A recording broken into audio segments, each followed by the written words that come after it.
Hello बच्चों, एक बार फिर मैं आलोक कुमार आप सभी का आलोक फिजिक्स क्लास में स्वागत करता हूं।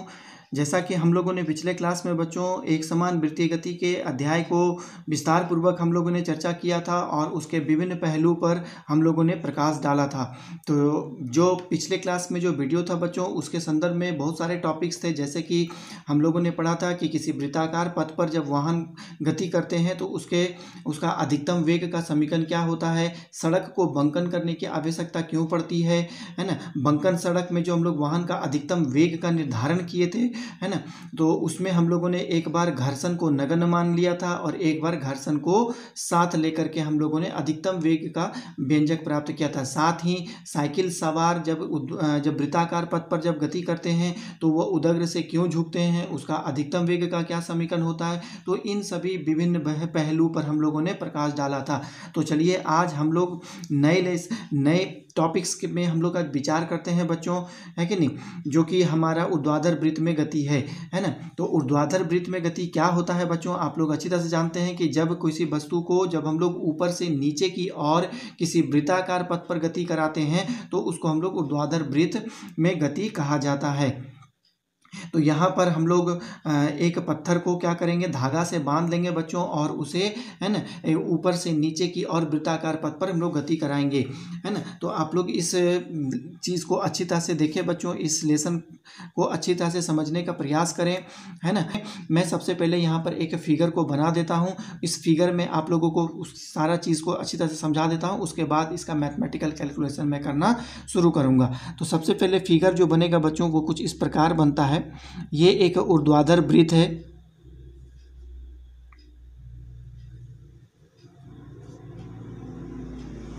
तो ये एक ऊर्ध्वाधर वृत्त है बच्चों, जिसमें एक जो है मैंने पत्थर को या एक किसी वस्तु को जिसका द्रव्यमान m है उसे एक डोरी से मैंने बांध करके इस वृत्त पर घुमाने का प्रयास कर रहा हूँ, है कि नहीं। इस पत्थर को बांध करके इस डोरी की जो लंबाई है बच्चों वो कितनी है, वो r है ना। इस डोरी की जो लंबाई है बच्चों वो कितनी है, वो r है। तो यदि ये, है ना, पत्थर वृत्ताकार पथ पर गति करेगा तो लंबाई के अनुसार इस वृत्ताकार पथ की त्रिज्या r हो जाएगी, है कि नहीं। तो हम लोग क्या करते हैं बच्चों कि ये ऊर्ध्वाधर वृत्त है, इसलिए इसमें एक ऊर्ध्वाधर रेखा मैं इस प्रकार इसमें ड्रॉ कर देता हूँ, है कि नहीं। तो आप लोग इसको अच्छी तरह से समझने का प्रयास करें। तो देखिए समय के, यदि ये वस्तु जो है वृत्ताकार पथ पर गति कर रहा है तो समय के किसी क्षण पर यह वस्तु इस बिंदु पर, है ना, कुछ क्षण के लिए आएगा जरूर। तो इस बिंदु को हम लोग क्या कहते हैं, P मान लेता हूँ। और इतने समय में वस्तु जो है ऊर्ध्वाधर रेखा के साथ यहाँ पर थीटा कोण बना रहा है इस प्रकार। अब हम लोग क्या करेंगे बच्चों कि इस वस्तु का भार जो है हम लोग ऊर्ध्वाधर नीचे की ओर लेते हैं, है कि नहीं, mg नीचे की ओर काम करता है।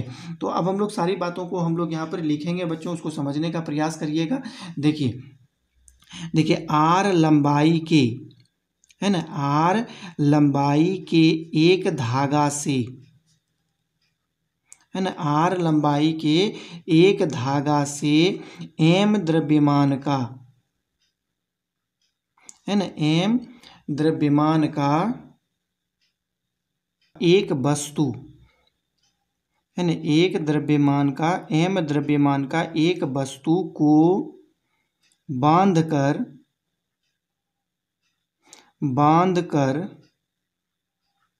ऊर्ध्वाधर वृत्त में,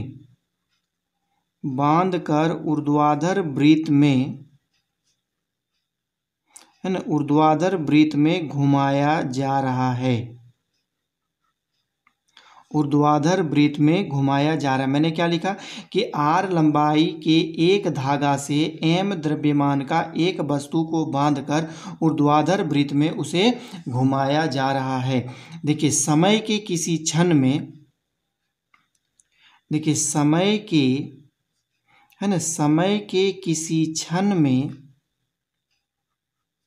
समय के किसी क्षण में वस्तु, है कि नहीं, समय के किसी क्षण में वस्तु P बिंदु पर है, वस्तु P बिंदु पर है कि नहीं, P बिंदु पर है। इस बिंदु पर, देखिए इस बिंदु पर, है ना, इस बिंदु पर वस्तु का भार, है ना, इस बिंदु पर वस्तु का भार mg ऊर्ध्वाधर नीचे की ओर कार्य कर रहा है ना, ऊर्ध्वाधर नीचे की ओर, है ना, इस बिंदु पर वस्तु का भार ऊर्ध्वाधर नीचे की ओर कार्य कर रहा है, नीचे की ओर कार्य कर रहा है। इतना समझ में आ गया होगा बच्चों आप लोगों को। ऊर्ध्वाधर नीचे की ओर हम लोग क्या कर रहे हैं, वस्तु का भार कार्य कर रहा है। अब हम लोग यहाँ पर क्या लिखेंगे, देखिए कि इस, है ना, इतने समय में वस्तु अपने, है ना, वृत्ताकार पथ के ऊर्ध्वाधर रेखा के साथ थीटा कोण बना रहा है। देखिए इतने समय में, है कि नहीं, इतने समय में, इतने समय में वस्तु वृत्ताकार पथ का,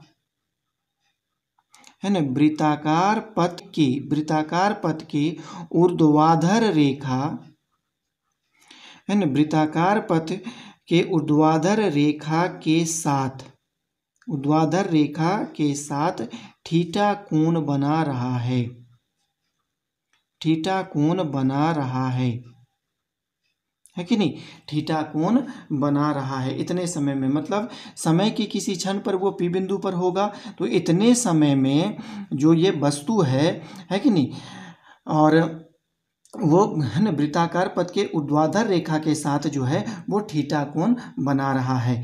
अब हम लोग यहाँ पर क्या करेंगे बच्चों, देखिए थोड़ा सा इस बात को देखना है ना। हम लोग करेंगे क्या कि ये वस्तु जो है इस ऊर्ध्वाधर रेखा, ये तो आप जान रहे हैं सबसे निम्नतम बिंदु होगा, मतलब ये सबसे नीचे वाला बिंदु होगा, और ये सबसे ऊपर वाला बिंदु होगा।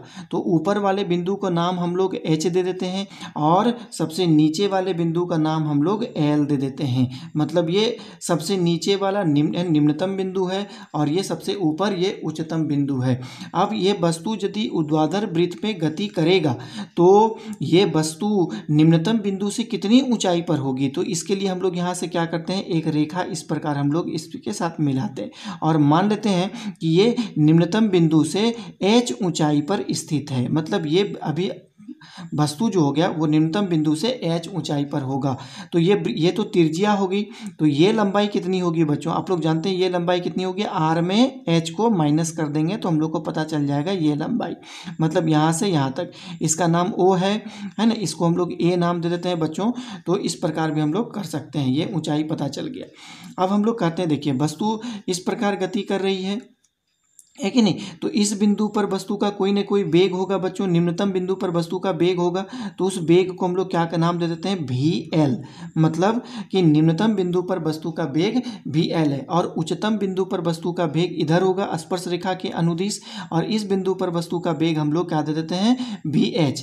तो यहाँ पर जो वस्तु का वेग होगा बच्चों इस प्रकार, यहाँ पर जो वस्तु का वेग होगा वो क्या होगा, हम लोग स्पर्श रेखा के अनुदिश होगा वो वेग V है। मतलब P बिंदु पर वस्तु का वेग हम लोग भी मान लेंगे। तो हम लोग ये सब सारी बातें आप लोगों को समझ में आ गई होगी। तो अब यहाँ पर थोड़ा सा बात देखिए कि P बिंदु पर वस्तु का वेग हम लोगों को कैलकुलेट करने के लिए ऊर्जा संरक्षण सिद्धांत का हम लोग सहारा यहाँ पर लेंगे। आप ये बात को देख पा रहे होंगे कि वस्तु का, जब वस्तु ऊर्ध्वाधर वृत्त में जब गति करता है तो निम्नतम बिंदु पर वस्तु का वेग सबसे ज़्यादा होता है। यहाँ पर सबसे धीरे धीरे जब जैसे ही वो ऊपर की ओर जाएगा उसका वेग घटना शुरू होता है और अधिकतम ऊंचाई पर उसका वेग सबसे कम होता है। फिर वो जब नीचे की ओर आएगा उसका वेग बढ़ना शुरू होता है और पुनः एल पर यहाँ पर वेग अधिकतम हो जाता है बच्चों। तो इस प्रकार हम लोग जानते हैं कि पी बिंदु पर आप देख पा रहे होंगे कि यहाँ पर वस्तु का कोई ना कोई गतिज ऊर्जा होगा। यदि इस यहाँ पर वस्तु का वेग भी है तो यहाँ पर गतिज ऊर्जा एम भी स्क्वायर हाफ एम भी स्क्वायर होगा और यहाँ पर उसकी गतिज ऊर्जा हाफ एम भी एल स्क्वायर होगा। यहाँ पर वस्तु का सिर्फ गतिज ऊर्जा होगा और यहाँ पर वस्तु का गतिज ऊर्जा के साथ उसकी स्थितिज ऊर्जा भी होगी। ऐसे क्यों? क्योंकि यह किसी की ऊंचाई पर है लेकिन यहाँ पर ऊंचाई 0 है। तो हम लोग यहाँ पर देखिए क्या लिखेंगे कि यहाँ पर देखिए मानते हैं कि माना निम्नतम बिंदु एल पर, देखिए माना निम्नतम बिंदु एल पर वेग भी एल है तथा उच्चतम बिंदु एच पर है ना, तथा उच्चतम बिंदु एच पर वेग है ना वी एच है। इसी प्रकार है ना, इसी प्रकार अब हम लोग कहाँ मानेंगे बच्चों? देखिए इसी प्रकार पी बिंदु पर है ना, इसी प्रकार पी बिंदु पर वेग कितना होगा? मान लेते हैं भी है, माना वेग हम लोगों ने भी माना। देखिए पी बिंदु पर वेग ऊर्जा संरक्षण के सिद्धांत से ज्ञात किया जाता है ना, ऊर्जा संरक्षण के सिद्धांत से ज्ञात किया जाता है। ऊर्जा संरक्षण के सिद्धांत से ज्ञात किया जाता है। तो हम लोग देखिए ये कहते हैं यहाँ पर वस्तु की दोनों ऊर्जा है, गतिज ऊर्जा भी है, स्थितिज ऊर्जा, क्योंकि वो निम्नतम बिंदु से कुछ ऊंचाई एच ऊंचाई पर है लेकिन यहाँ पर ऊंचाई 0 है इसीलिए यहाँ पर सिर्फ गतिज ऊर्जा होगा। तो हम लोग यहाँ पर क्या लिखेंगे बच्चों? देखिए है ना, एल पर काइनेटिक एनर्जी, जिसको हम लोग गतिज ऊर्जा कहते हैं, है कि नहीं, एल पर kinetic energy is equal to है कि नहीं, देखिए पी पर है ना, पी पर काइनेटिक एनर्जी और प्लस पी पर पोटेंशियल एनर्जी, है कि नहीं, पी पर पोटेंशियल एनर्जी किसके सापेक्ष? तो एल के सापेक्ष हम लोग यहाँ पर ले रहे हैं। पोटेंशियल एनर्जी एल के सापेक्ष मतलब एल से वो एच ऊंचाई पर स्थित है। ये बात समझ में आ गया? तो एल पर जो काइनेटिक एनर्जी होगा वो कितना होगा बच्चों? हाफ एम भी एल स्क्वायर और P पर जो काइनेटिक एनर्जी होगा वो 1/2 एम भी स्क्वायर और यहाँ पर जो पोटेंशियल एनर्जी होगा हम लोग जानते हैं पोटेंशियल एनर्जी कितना होता है? mgh के बराबर होता है। तो mg और यहाँ पर हो गया h। तो इसको हम लोगों को सॉल्व करना है। तो इसको हम लोग सॉल्व करेंगे तो हम लोगों को क्या प्राप्त होगा बच्चों? देखते हैं यहाँ पर m यहाँ भी है, m यहाँ पर भी है, तो ये दोनों से m कॉमन निकालेंगे तो इधर के m से वो कैंसिल हो जाएगा। तो जिसके वजह से हम लोगों को यहाँ प्राप्त होगा VL² इज इक्वल टू यहाँ पर प्राप्त होगा V²/2 और प्लस यहाँ पर हम लोगों को प्राप्त होगा GH हम लोगों को प्राप्त होगा। इसको जब हम लोग सॉल्व करेंगे तो हम लोगों को प्राप्त हो जाएगा VL² is equal to V² और प्लस 2GH हम लोगों को प्राप्त होगा इस प्रकार। तो ये समीकरण से आप लोगों को क्या क्या पता चल रहा है? तो डेट सिंप्लाइज इसको हम लोग इस प्रकार भी लिख सकते हैं VL² minus V² is equal to 2GH। तो ये जो समीकरण हम लोगों को प्राप्त हुआ बच्चों, ये समीकरण से हम लोगों को यही चीज़ की जानकारी हो रही है कि L का मान V से बड़ा होता है। आप समीकरण में भी देख रहे हैं कि यहाँ पर VL का जो मान है वो हमेशा V से बड़ा होगा, है कि नहीं। इसका मतलब क्या हो गया कि निम्नतम बिंदु पर जो ये जो वृत्ताकार पथ पर वस्तु गति कर रहा है तो इस L बिंदु पर वस्तु का वेग P बिंदु से अधिक होगा। कहने का मतलब होगा कि निम्नतम बिंदु पर वस्तु का वेग सबसे ज़्यादा होता है अन्य बिंदुओं की अपेक्षा, है कि नहीं। तो ये समीकरण से हम लोगों को जानकारी मिल रहा है। तो चलिए इस फिगर से थोड़ा सा और चीज़ हम लोग देखेंगे कि इसके डोरी पर जब वस्तु जब गति कर रहा है बच्चों, तो इसके डोरी पर एक तनाव बल उत्पन्न होता है ना, तो जिसकी दिशा जो होती है वो केंद्र के अनुदिश होती है ना। हमेशा केंद्र के अनुदिश नहीं होगी, लेकिन यहाँ पर P बिंदु के सापेक्ष है ना, इस जो डोरी है इसमें तनाव की दिशा हमेशा केंद्र के अनुदिश होगी, लेकिन अन्य बिंदु पर तनाव की दिशा हमेशा बदलती ही जाएगी। चलिए हम लोग देखते हैं। अब हम लोग क्या करेंगे कि भार का दो लंबवत दिशा में हम लोग वियोजित मान लेते हैं। एक की दिशा इधर होगी है ना, एक की दिशा इधर होगी और एक की दिशा इधर होगी। ये दो लंबवत दिशा में हम लोग वियोजित मान लेते हैं। तो ये कोण यदि थीटा है बच्चों, तो ये कोण भी कितना होगा, थीटा ही होगा। आप लोग ऐसे भी थीटा कोण को ऐसे भी परिभाषित कर सकते हैं कि डोरी पर लगने वाला तनाव बल तथा भार के बीच का कोण यहाँ पर थीटा है। क्या मैंने बोला कि डोरी पर लगने वाला तनाव बल तथा उसके भार के बीच का कोण यहाँ पर थीटा है। तो इसका एक कंपोनेंट इस डायरेक्शन में कितना हो जाएगा, mg cos थीटा प्राप्त हो जाएगा, और इस डायरेक्शन में जो कंपोनेंट होगा वो mg sin थीटा मुझे प्राप्त होगा बच्चों। कुछ इस प्रकार मुझे प्राप्त होगा। ये बात आप लोगों को समझ में आ गई होगी। तो अब हमको बताइए कि इस वस्तु जब P बिंदु पर है तो उसमें दो बल काम कर रहा है। एक तो तनाव बल इधर की ओर काम कर रहा है, और एक तो mg cos थीटा जो बल जो है, जिसका भार का कंपोनेंट इस डायरेक्शन में काम कर रहा है। तो दोनों की दिशा जस्ट एक दूसरे के अपोजिट है। तो P बिंदु पर परिणामी बल कितना होगा, परिणामी बल मतलब P बिंदु पर कार्यरत परिणामी बल कितना होगा बताइए। देखिए तनाव बल इधर की ओर है और mg cos थीटा इधर है। यदि mg cos थीटा का मान ज़्यादा होता तो वस्तु है ना डोरी को तोड़ करके बाहर की ओर चले जाता। इसका मतलब है कि तनाव बल ज़्यादा है ना, तो इसका मतलब है कि P बिंदु पर का है तो वस्तु पर परिणामी बल जो होगा T minus mg cos theta होगा। तो इस फोटो को आप लोग अपने कॉपी में बना ले बच्चों, है कि नहीं। तो चलिए हम लोग देखेंगे, अपने कॉपी में अपने फोटो को देखें बच्चों और समझने का इसको प्रयास करें। तो इसको हम लोग उठाते हैं बच्चों। देखिए मैंने यहाँ पर क्या किया कि भार का दो लंबवत दिशा में मैंने वियोजित मान लिया। देखिए भार mg का है ना, भार mg का दो लंबवत दिशा में, भार mg का दो लंबवत दिशा में है ना, दो लंबवत दिशा में वियोजित मान लेते हैं, दो वियोजित मान लेते हैं है ना, दो लंबवत दिशा में वियोजित मान लेते हैं। एक हमको क्या प्राप्त हो रहा है, mg cos थीटा मिल रहा है, और एक हमको mg sin थीटा हमको मिल रहा है। और साथ ही डोरी में जो तनाव बल उत्पन्न हो रहा है यहाँ पे लिख देते हैं, साथ ही डोरी में है ना, डोरी में तनाव बल, साथ ही डोरी में तनाव बल केंद्र के अनुदिश, केंद्र के अनुदिश उत्पन्न हो रहा है ना, केंद्र के अनुदिश उत्पन्न हो रहा है ना, केंद्र के अनुदिश उत्पन्न हो रहा है बच्चों। तो अब बताइए कि वस्तु पर कार्यरत परिणामी बल कितना होगा। देखिए वस्तु पर कार्यरत परिणामी बल है ना, वस्तु पर कार्यरत परिणामी बल, परिणामी बल आप लोग अपने कॉपी में फोटो को देखें और हमको बताने का प्रयास करें। तो परिणामी बल इज इक्वल टू कितना हो जाएगा, T minus mg cos theta, क्योंकि दोनों का डायरेक्शन जस्ट अपोजिट था इसलिए मैंने घटा दिया। यहाँ पर तनाव बल का मान ज़्यादा था mg cos थीटा से, इसीलिए mg cos थीटा को T से हम लोगों ने माइनस किया। अब देखिए यही परिणामी बल जो है उस वस्तु को वृत्ताकार पथ पर गति कराने के लिए आवश्यक अभिकेंद्रीय बल प्रदान करता है। तो यहाँ लिखेंगे यह बल है ना, यह बल वस्तु को, यह बल वस्तु को है ना वृत्ताकार पथ पर गति कराने के लिए, यह बल वस्तु को वृत्ताकार पथ पर गति कराने के लिए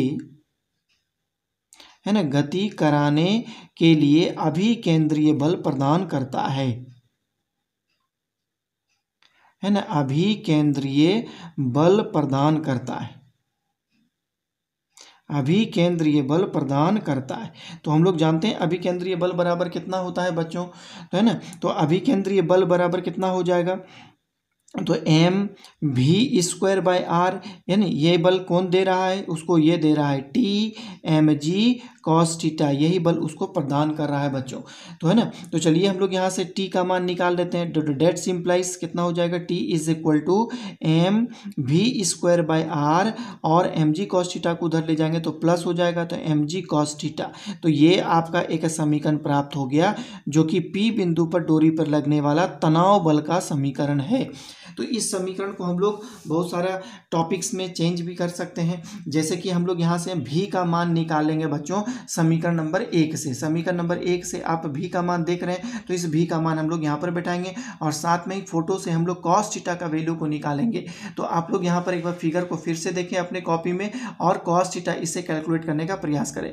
तो ये देख पा रहे होंगे कि ओ ए पी एक समकोण त्रिभुज है, और इसमें कॉस थीटा का वैल्यू कितना हो जाएगा, ये हो जाएगा लंब, ये आधार और ये कर्ण हो जाएगा। तो आधार कितना है, आर माइनस एच, और कर्ण मेरा यहाँ पर आर है। तो यहीं पे लिख देता हूँ कॉस थीटा का वैल्यू कितना हो जाएगा बच्चों, आर माइनस एच बटा आर होगा। इसे आप लोग समझिए।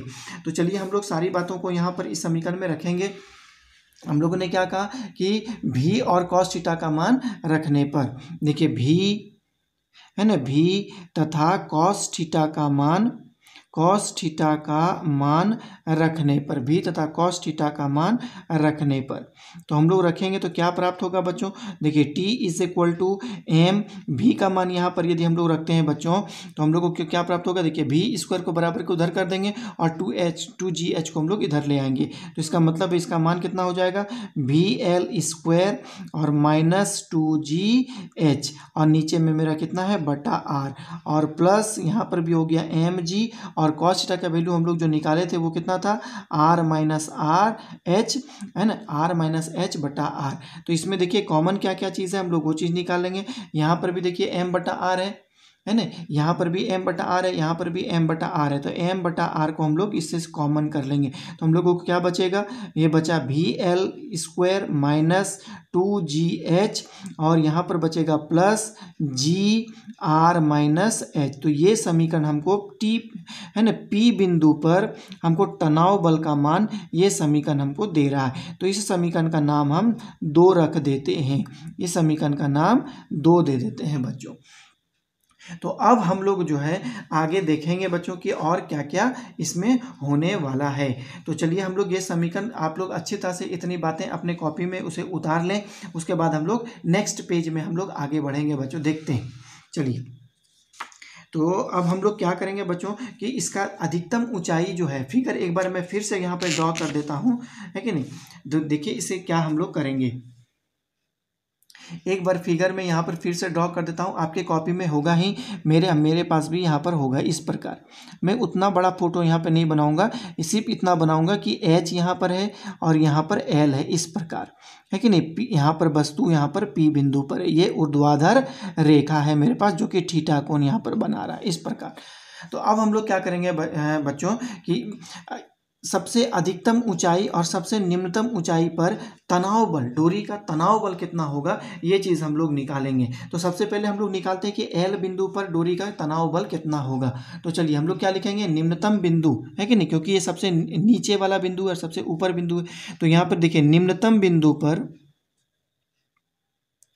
है ना, निम्नतम बिंदु पर डोरी का तनाव, निम्नतम बिंदु पर डोरी का तनाव कितना होगा, डोरी का तनाव। तो निम्नतम बिंदु पर एक चीज़ आप लोग जान रहे हैं कि यहाँ पर ऊंचाई तो 0 हो जाएगा, इसमें तो ऊंचाई कुछ नहीं है, सबसे नीचे बिंदु है इसलिए कोई ऊंचाई नहीं है, तो यहाँ पर h 0 होगा। तो अब हम लोग क्या करेंगे कि समीकरण नंबर जो हम लोग 2 निकाले हैं बच्चों, है कि नहीं, उस समीकरण में हम लोग h इज इक्वल टू वहाँ पर 0 पुट कर देंगे। तो यहाँ लिखेंगे समीकरण नंबर 2 से, आप अपने कॉपी में देखें बच्चों, और समीकरण नंबर 2 में आप लोग h का मान को यहाँ पर 0 पुट कर देते। सबसे पहले हम समीकरण 2 को ही उतार देते हैं। समीकरण 2 का जो वैल्यू निकला था वो निकला था m/r, है ना, भी एल स्क्वायर माइनस 2gh, कुछ इस प्रकार निकला था, प्लस यहाँ से निकला था g, है ना, और निकला था बच्चों एच आर माइनस एच, कुछ इस प्रकार का समीकरण मेरा निकला था, लेकिन तनाव का। अब हम लोग क्या करेंगे, इसमें h का वैल्यू को हम लोग 0 पुट कर देंगे।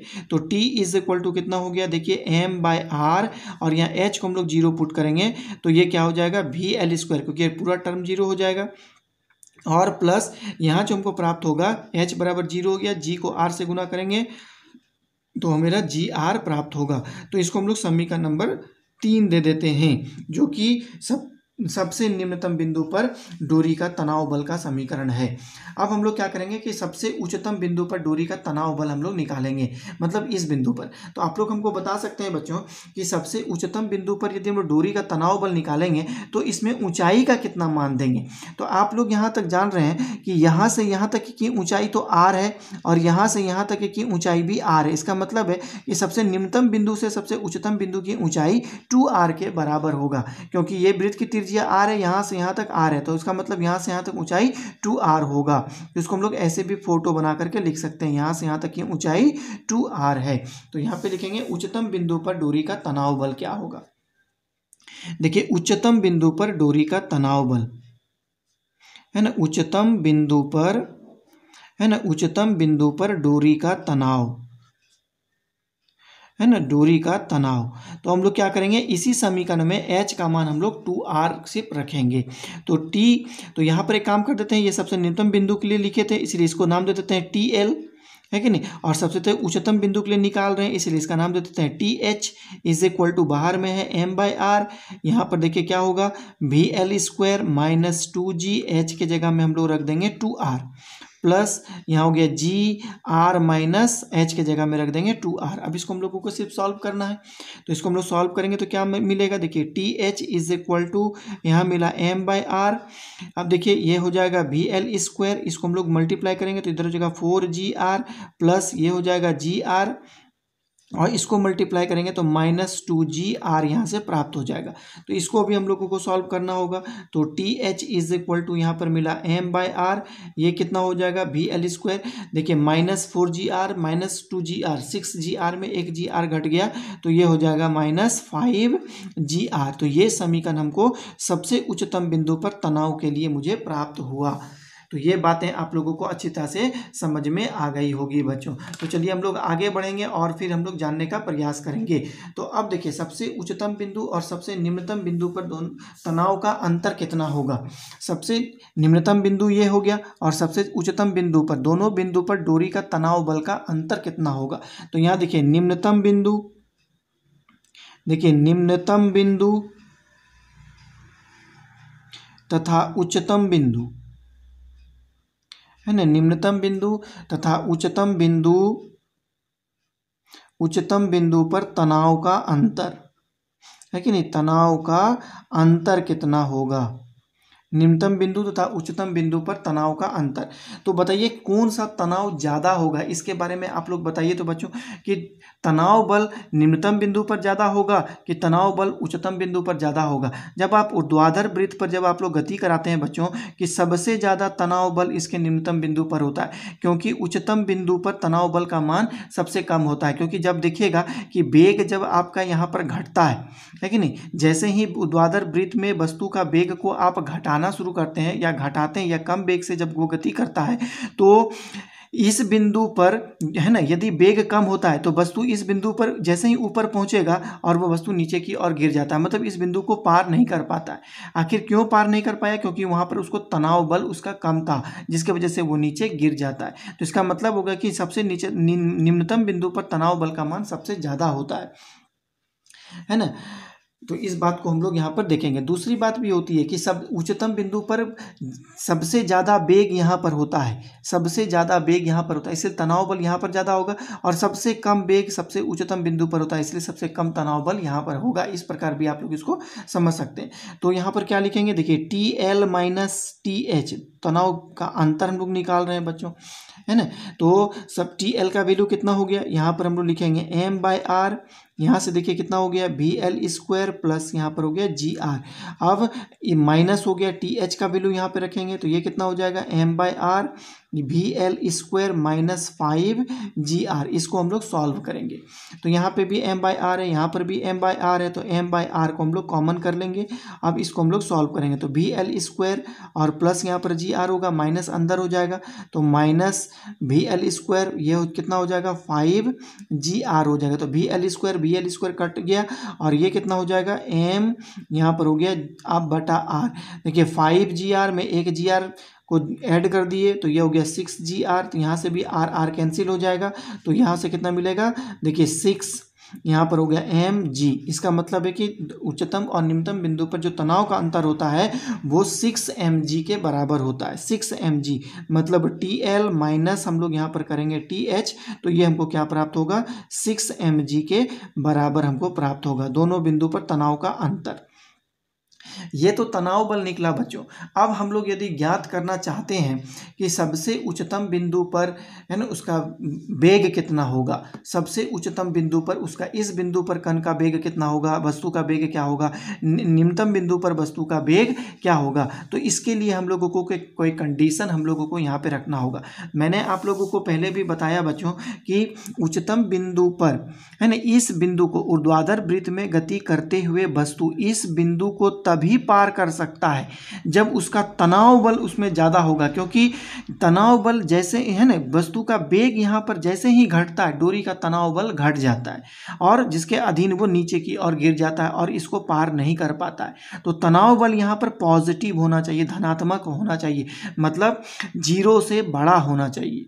तनाव बल का मान यहाँ पर 0 से जब बड़ा होगा तभी वो H बिंदु को पार कर पाएगा, अन्यथा वो इस बिंदु को पार नहीं कर पाएगा। तो हम लोग क्या लिखेंगे कि निम्नतम बिंदु पर है ना, निम्नतम बिंदु पर या चक्कर को पूरा करने के लिए ऊर्ध्वाधर वृत्त के है ना एक चक्कर को पूरा करने के लिए निम्नतम बिंदु पर आवश्यक वेग कितना होगा। तो देखिए मैं क्या यहाँ पे लिख रहा हूँ, देखिए चक्कर को पूरा करने के लिए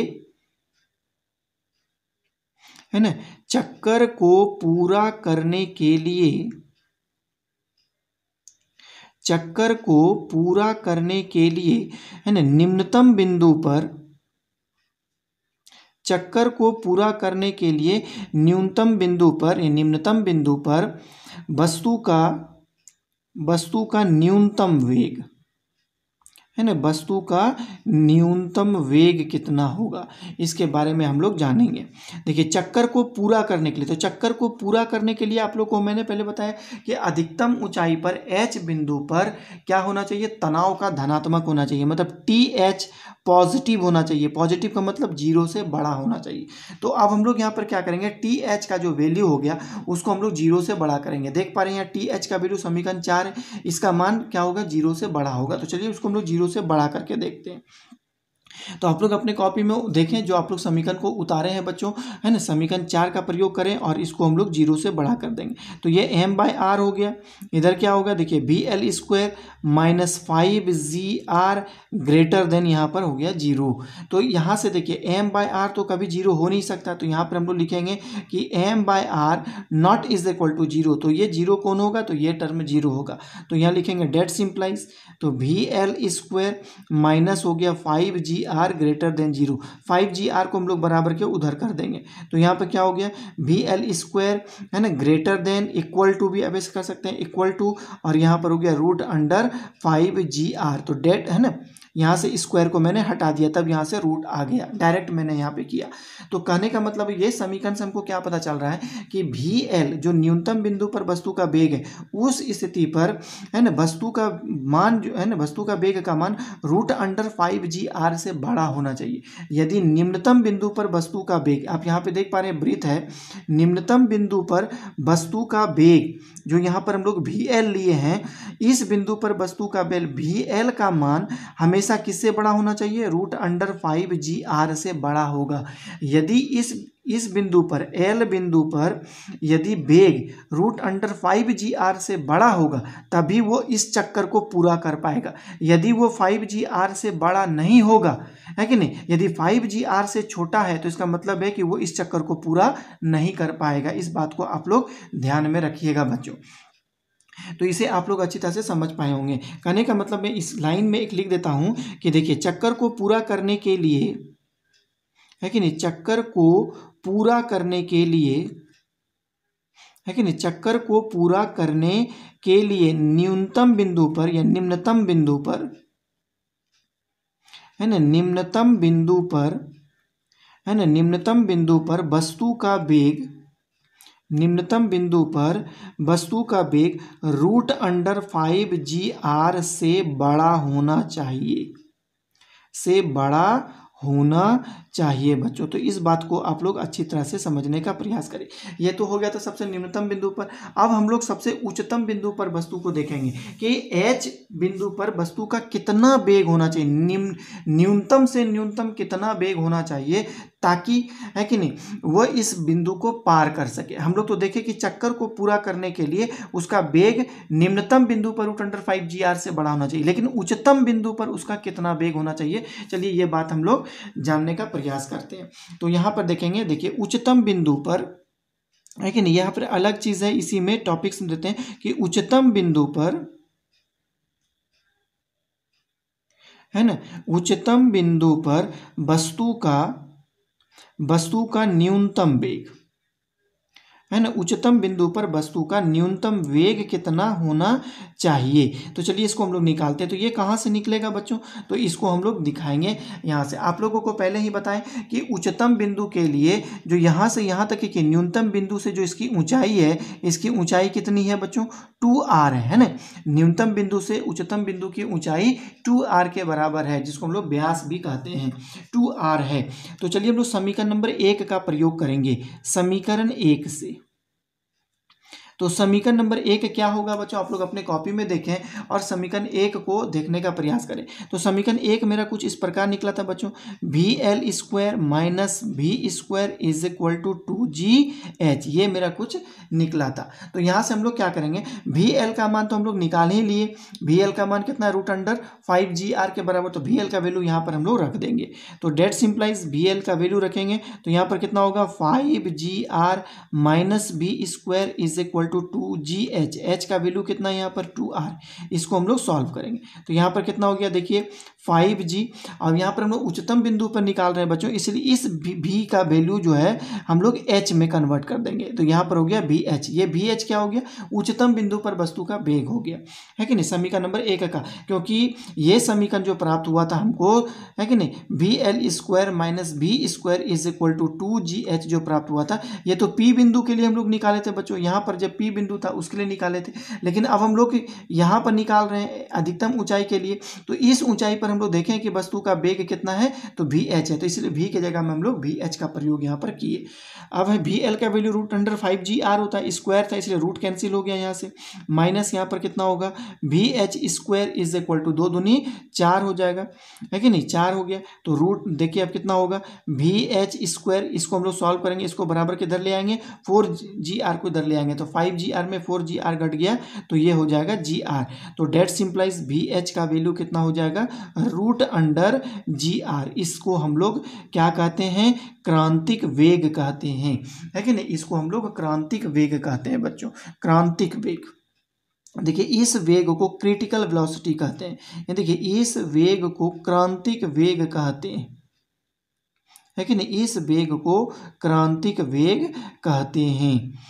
इसका मतलब क्या हुआ, इसका मतलब यही हुआ कि उच्चतम बिंदु पर यदि वस्तु का वेग इस वेग से ज़्यादा है कि नहीं, यदि उच्चतम बिंदु पर वस्तु का वेग इस वेग से ज़्यादा है तभी वो चक्कर को पूरा कर पाएगा, है कि नहीं, अधिकतम ऊंचाई को, इस बिंदु को वो पार कर पाएगा। इस बात को याद रखिएगा। मैंने क्या बोला कि इस बिंदु पर यदि वस्तु का वेग √gr से ज़्यादा होगा तभी वो उस चक्कर को पूरा कर पाएगा। तो इस बात को यहाँ पर हम लोग लिख देते हैं। इस वेग का नाम भी है जिसको हम लोग क्रिटिकल वेलोसिटी कहते हैं, है, क्रांतिक वेग कहते हैं। देखिए यदि उच्चतम बिंदु पर, है ना, यदि उच्चतम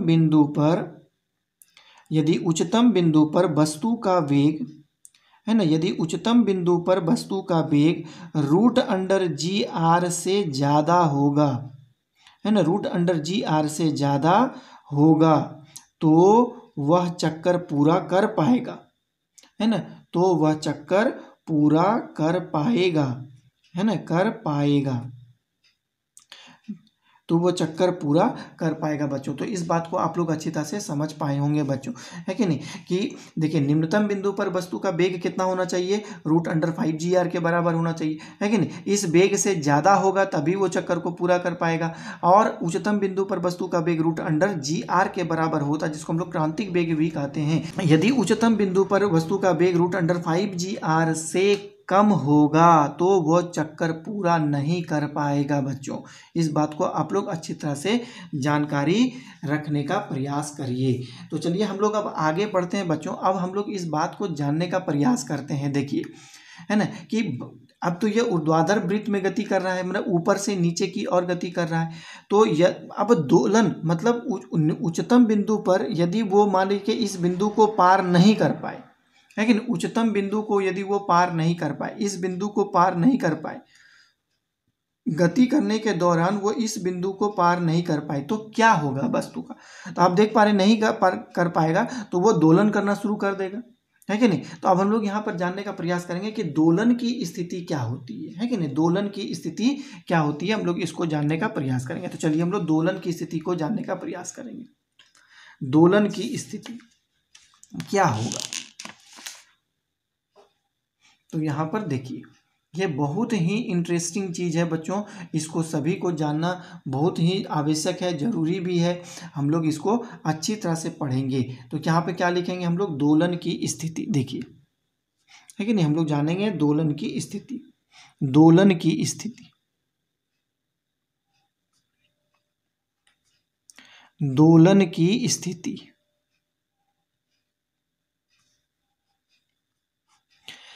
एक बात मैंने यहाँ पर आप लोगों को कहा, आप लोग अच्छी तरह से उसको समझ भी गए होंगे बच्चों कि यदि, देखिए इस बात को यहाँ पे लिखता हूँ। देखिए यदि वस्तु का वेग निम्नतम बिंदु L पर है ना, यदि वस्तु का वेग निम्नतम बिंदु L पर √5GR से है ना, √5GR से अधिक होता है, √5GR से अधिक होता है तो वह चक्कर पूरा कर पाता है ना, तो वह चक्कर पूरा कर पाता है कि नहीं, तो वह चक्कर पूरा कर पाता है कि नहीं।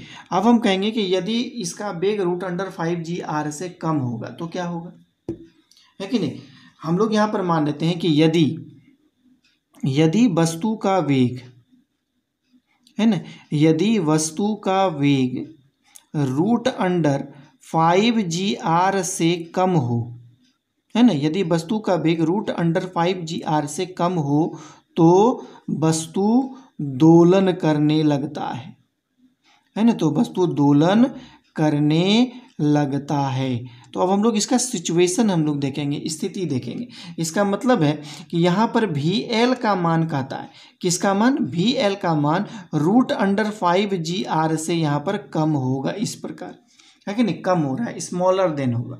तो वो क्या होगा कि उस स्थिति में दोलन करना शुरू कर देता है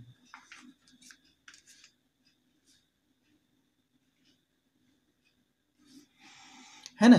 √5GR से यदि उसका वेग कम होगा तो वह दोलन करना शुरू कर देता है। तो चलिए हम लोग अब इसी कंडीशन में हम लोग आगे बढ़ते हैं बच्चों, और हम लोग और चीज़ भी जानने का प्रयास करते हैं। अब देखिए दोलन की स्थिति के लिए क्या होता है बच्चों कि उसका अधिकतम ऊंचाई पर जब कोई वस्तु जब दोलन कर रहा होता है, आप जैसे यहाँ पे देखिए कि यदि कोई वस्तु यदि दोलन कर रहा होता है, इधर यदि दोलन करेगा या वस्तु इधर दोलन करते हुए इधर की ओर आएगा, तो इस बिंदु पर वस्तु का वेग जो है वो 0 हो जाता है, और यहाँ पर भी वस्तु का वेग क्या होगा, 0 होता है। इसका मतलब है यहाँ पर वस्तु का वेग मतलब इधर की ओर गति किया, करते करते करते यहाँ से वेग उसका धीरे धीरे घटता गया और अंत में इस बिंदु पर वेग 0 हो गया, और फिर पुनः वो इधर की ओर गति करना शुरू किया। जब इधर की ओर गति करना शुरू करता है फिर वो अधिकतम ऊंचाई तक जाता है और यहाँ पर वेग 0 हो जाता है और पुनः फिर वापस लौटता है। तो इस प्रकार दोलन गति होता है। इसका मतलब है कि दोलन गति जब वो वस्तु करता है तो अधिकतम ऊंचाई पर जो उसका वेग होता है वो कितना होता है, 0 होता है। तो हम लोग ये बात को जानते हैं कि अधिकतम ऊंचाई पर वस्तु का वेग 0 होता है ना। तो अब हम लोग इसको जानने का प्रयास करेंगे। तो देखिए अब हम लोग क्या मानते हैं यहाँ पर कि माना वस्तु का h1 ऊंचाई पर है ना, माना वस्तु का h1 ऊंचाई पर है ना, माना वस्तु का h1 ऊंचाई पर वेग 0 हो जाता है ना, h1 ऊंचाई पर वेग 0 हो जाता है है ना, h1 ऊंचाई पर इसका वेग शून्य हो जाता है। हम लोगों ने क्या माना कि माना वस्तु का h1 ऊंचाई पर वेग शून्य हो जाता है ना। तो अब हम लोग क्या करेंगे, समीकरण नंबर 1 का हम लोग वहां पर प्रयोग करेंगे, समीकरण नंबर 1 से, है कि नहीं। आप अपना देखिए कॉपी में समीकरण 1 से, तो समीकरण 1 में हम लोग क्या पाते थे बच्चों, समीकरण नंबर 1 यही है मेरा, वी एल स्क्वायर, है ना, V square is equal to 2gh, यही समीकरण नंबर 1 था।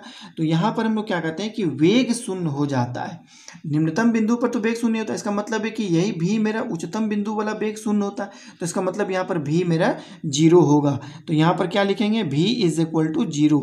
तो यहाँ से क्या प्राप्त हुआ, देखिए V L square minus 0 is equal to 2g किस ऊंचाई पर, तो h1 ऊंचाई पर शून्य हो जाता है। तो इसको हम लोग सॉल्व करेंगे, सॉल्व करके हम लोग को क्या मिलेगा, V L square is equal to 2gh1। तो डेट सिंप्लाइज हम लोग h1 का वैल्यू निकाल लेंगे, h1 बराबर कितना हो जाएगा, वी एल स्क्वायर बाय यहाँ से 2g मिलता है। चलिए हम लोग इस समीकरण को हम लोग कुछ मान लेते हैं, ये रहने दीजिए इसी तरह ही, है कि नहीं, h1 मेरा निकल गया।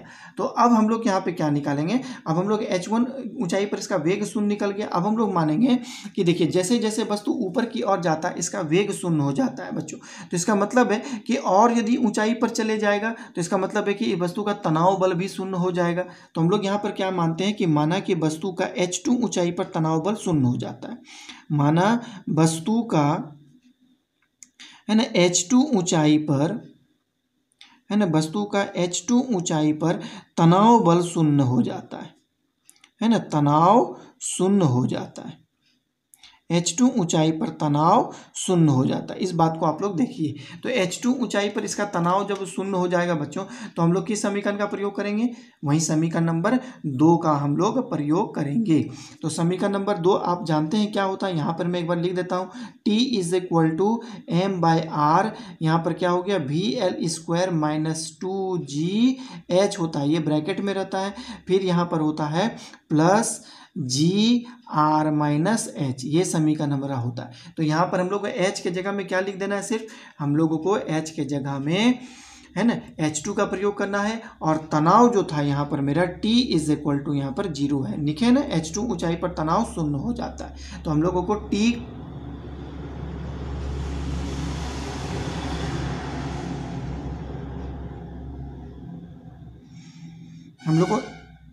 हम लोग को यहाँ पर t इज इक्वल टू 0 रखना है और h के जगह में h2 रखना है। तो हम लोग यहाँ पर क्या करेंगे, t इज इक्वल टू हम लोगों ने 0 पुट किया, is equal to m by R, और यहाँ से देखिए क्या लिखे हैं हम लोग, we L square minus 2g और h2 प्लस, है कि नहीं, यहाँ से कितना हो गया, देखिए जी आर माइनस, यहाँ से हम लोग h2 पाए।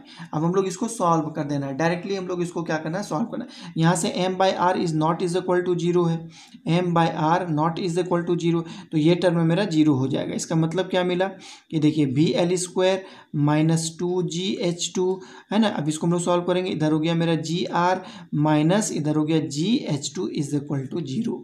अब देखिए 2gh2 में gh2 घट गया या जुट जाएगा, तो क्या हो गया, 3 हो जाएगा मेरा, 3gh2, है ना, हो जाएगा माइनस 3gh2 प्लस, इधर हो गया जी आर इज इक्वल टू 0। इस टर्म को हम लोग बराबर के उधर करेंगे, तो ये हो गया वी एल स्क्वायर प्लस हो गया जी आर, है कि नहीं, इज इक्वल टू 3gh2। तो हम लोगों को h2 का वैल्यू यहाँ से निकाल लेना है कि किस ऊंचाई पर इसका तनाव शून्य होता है, ये चीज़ हम लोग निकाल लेंगे। तो h2 इज इक्वल टू क्या निकलेगा, देखिए V L square plus G R by, यहाँ से हम लोगों को 3g प्राप्त होता है। तो यहाँ से एक समीकरण हम लोगों को h1 के लिए प्राप्त हो गया यहाँ से, और इस ऊंचाई पर मेरा वेग शून्य था और इस ऊंचाई पर मेरा तनाव बल यहाँ पर शून्य होता है। अब चलिए, अब दोलन करने की स्थिति में बच्चों अब हमको बताइए कि सबसे पहले तनाव शून्य होता है कि मेरा वेग शून्य होता है, इस बात को देखिए। चलिए इस पर हम लोग थोड़ा सा गौर करेंगे, इसमें थोड़ा कॉन्सेप्चुअल नॉलेज भी होता है बच्चों, थोड़ा सा इमेजिनेशन का भी जरूरत पड़ता है कि नहीं, तभी जाके आप लोग इस सभी बातों को अच्छी तरह से समझ पाते हैं। तो हम लोग यहाँ पे देखिए, जब दोलन करना, जब कोई वस्तु जब शुरू करता है कि नहीं, तो अधिकतम ऊंचाई पर जब पहुंचता है तो यहाँ पर तो उसका वेग शून्य हो जाता है, लेकिन इस स्थिति में इसका तनाव बल शून्य नहीं होता है, है कि नहीं। इस स्थिति में इसका तनाव बल यहाँ पर शून्य नहीं होता है। इसका मतलब है कि तनाव को शून्य होने के लिए थोड़ा सा और ऊंचाई पर उसको जाना होगा, लेकिन वो नहीं जा पाता है। क्यों नहीं जा पाता है? क्योंकि इसी बिंदु पर उसका वेग शून्य हो जाता है। याद रखिएगा कि दोलन करते हुए किसी भी वस्तु का अधिकतम ऊंचाई पर उसका तनाव बल शून्य नहीं होता है, जो भी शून्य होता है उसका वेग शून्य होता है कि नहीं। तनाव बल को शून्य करने के लिए वस्तु को थोड़ा सा और ऊपर जाना पड़ेगा। इसका मतलब है कि दोनों ही स्थिति में कौन बड़ा होगा, H1 बड़ा है या H2 बड़ा है। आप बता सकते हैं कि तनाव बल को शून्य करने के लिए क्या होना होगा। तनाव बल को शून्य करने के लिए मेरा इसका मान H है ना, किसका मान को बड़ा होना होगा,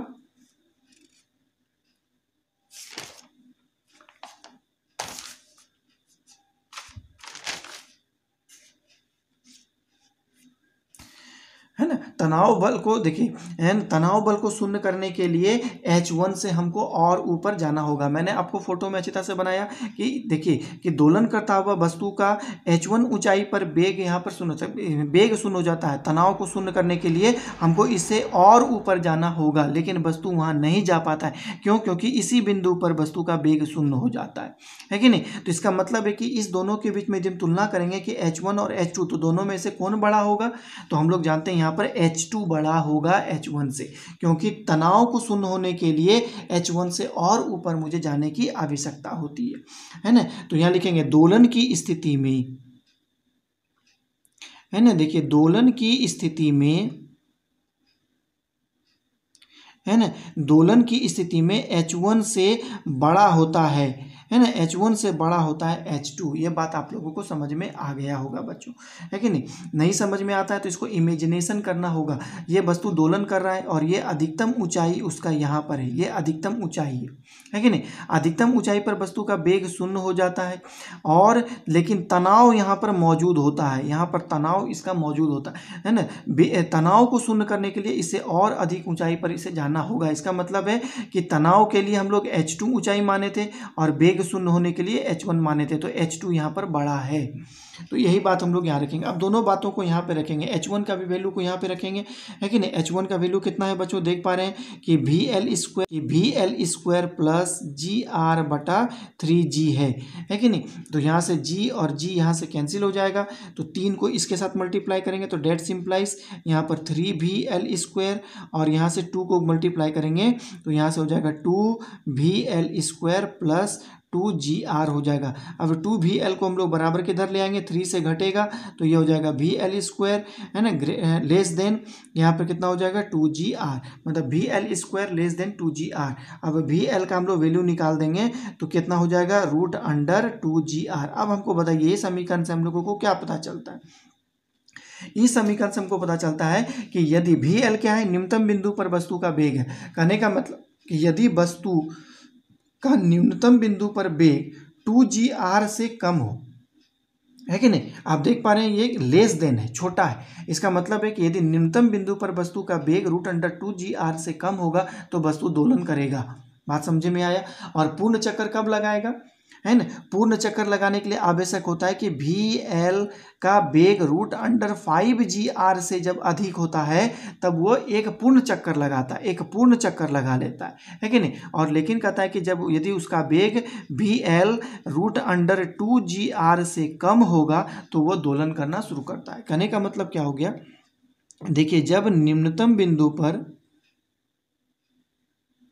है ना, जब निम्नतम बिंदु पर, है ना, निम्नतम बिंदु पर वस्तु का वेग, है ना, जब निम्नतम बिंदु पर वस्तु का वेग √2GR से कम होगा, √2GR से कम होगा तो वस्तु, है ना, तो वस्तु, है ना, निम्नतम बिंदु के चारों ओर दोलन करेगा या इर्द गिर्द, निम्नतम बिंदु के इर्द गिर्द, है ना, निम्नतम बिंदु के इर्द गिर्द, है ना, निम्नतम बिंदु के इर्द गिर्द दोलन करेगा, है ना, निम्नतम बिंदु के इर्द गिर्द दोलन करेगा। तो दोलन का यही कंडीशन था बच्चों। तो आप लोग इस चीज़ को अच्छी तरह से समझ पाए होंगे।